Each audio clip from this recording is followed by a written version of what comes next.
some news stories for you. Today's last video for you. Firstly, Somaliland, where a massive fire broke out last night. A market in Hargeisa capital has been destroyed. We saw statements from regional leaders. Some spoke on phone with Muse Bihi, Abdi, president of the self-proclaimed country, Somaliland. Did Farmajo call him president of Somalia? And if he did, why is that Muse Bihi Abdi is not mentioning any contact with Farmajo?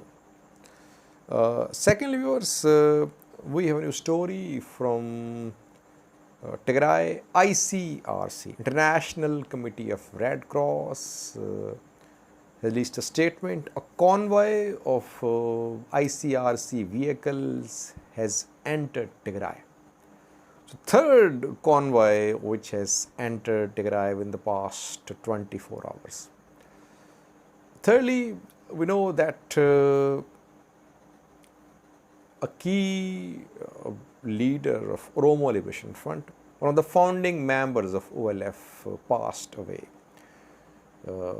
I think 48 hours ago. He's been buried in Holy Trinity Cathedral in Addis Ababa. His casket was covered with an Ethiopian flag.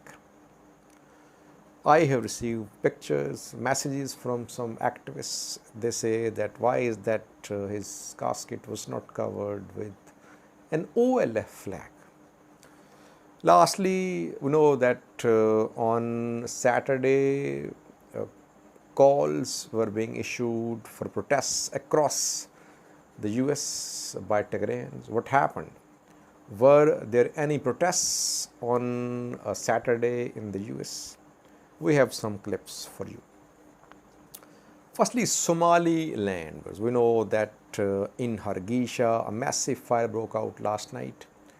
It devastated a market in the capital city of the self-proclaimed country. From Ethiopia, Somali region sent firefighters and vehicles to extinguish this fire.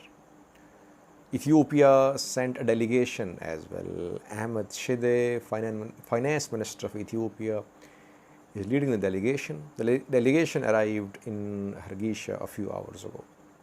PM Abdi released a statement expressing sorrow over this incident. Raila Odinga, Kenyan presidential candidate, also released a statement in this regard.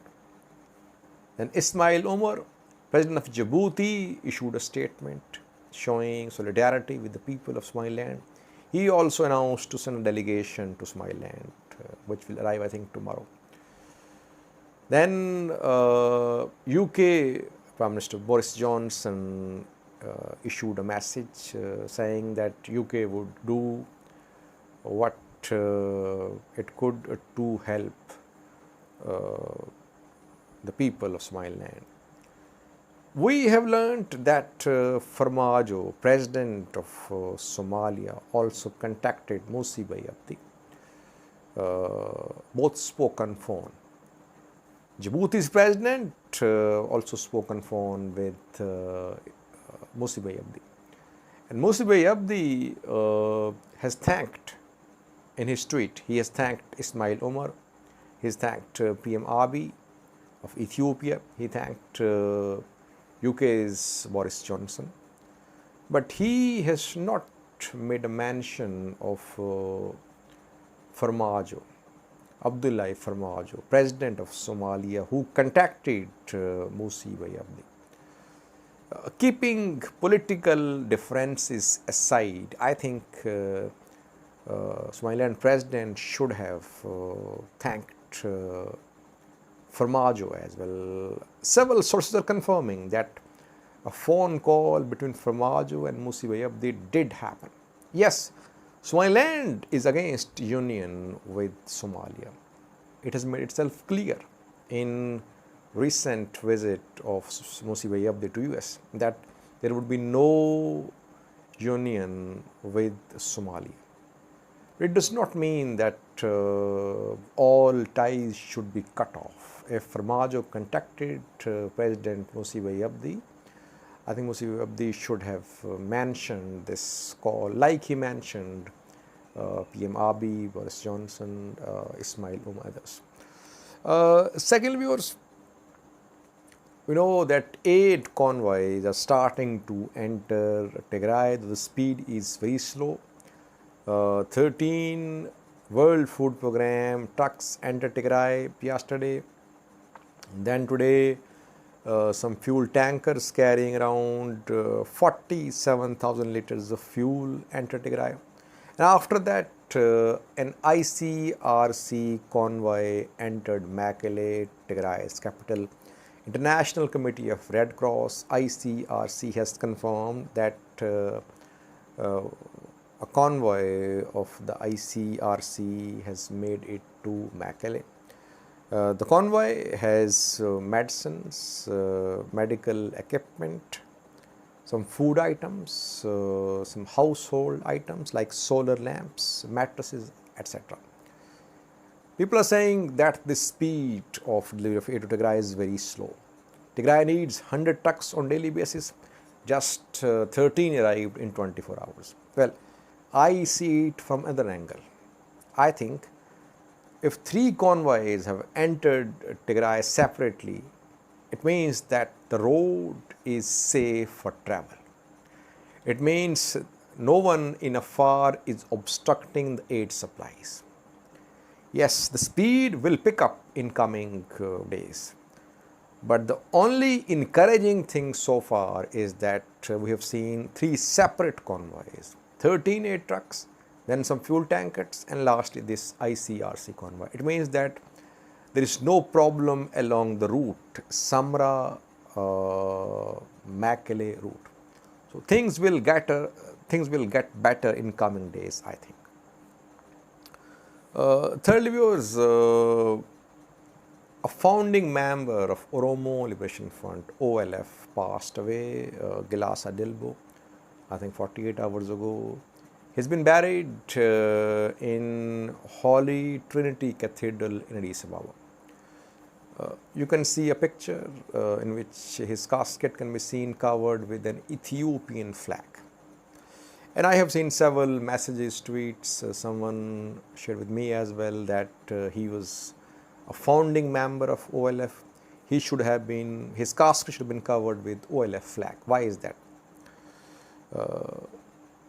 Why do these symbols matter? The flag shown in the picture is Ethiopian flag. All persons living in Ethiopia are Ethiopians. Oromos, Tigrayans, Amharas, Somalis, Afars, all are Ethiopians. They recognize this flag.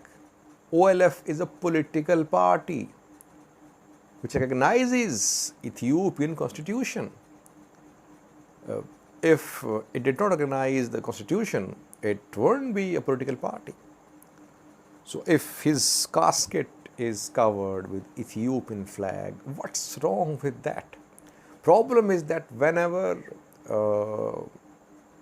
an Ethiopian leader from an ethnic group, from a region, tries to rise above ethnicity based politics, he is declared a traitor. It happens in Tigray, Amhara, Oromia, in all parts of Ethiopia. That is why these leaders, they remained confined to ethnicity based politics.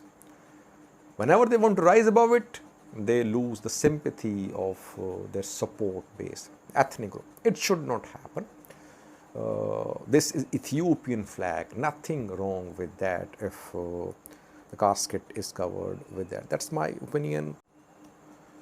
And since he's passed away, it wouldn't be fair now to say that he changed sides, that he struck alliance with Prosperity Party. It would be unfair. The man worked for OLF, he fought for OLF, and he has passed away at a time when Oromos are in a strong position in Ethiopian political scene.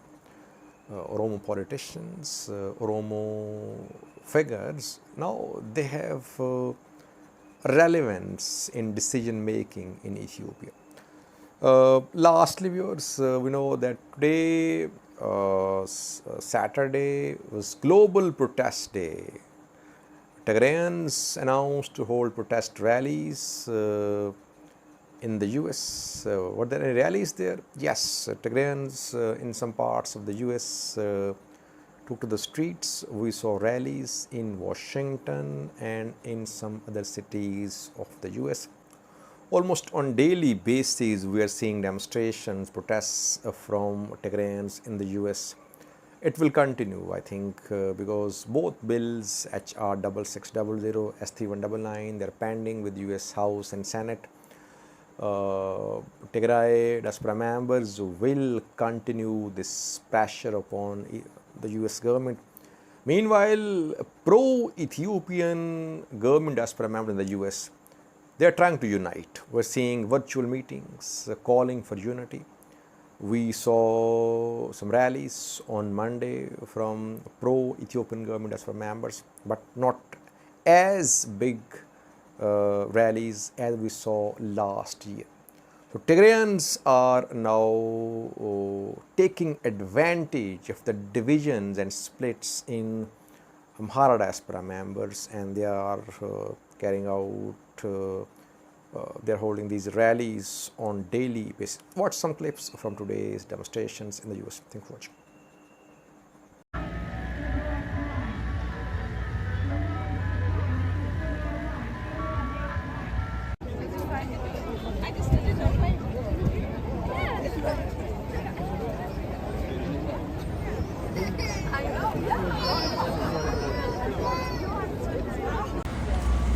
As the song said, I'm sure you all remember this song. It's called We Are the World.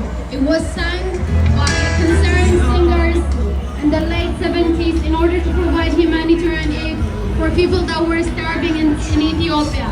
Today, history is repeating itself, and the Ethiopian government is starving the people of Tigray. For the past 15, 16 months, people in Tigray haven't had access to food in order to make a better day. It's true that we have the power to save innocent lives. It's true that we have the power to save those that are starving to death in Tigray, Ethiopia. For the past 16 months, the Ethiopian government has weaponized starvation, and the people of Tigray, located on the northernmost part of Ethiopia, haven't had access to humanitarian aid. Because of the ongoing genocide, over 6 million Tigrayans are perishing in the dark. But you and I can come together and ask the US government to intervene and save those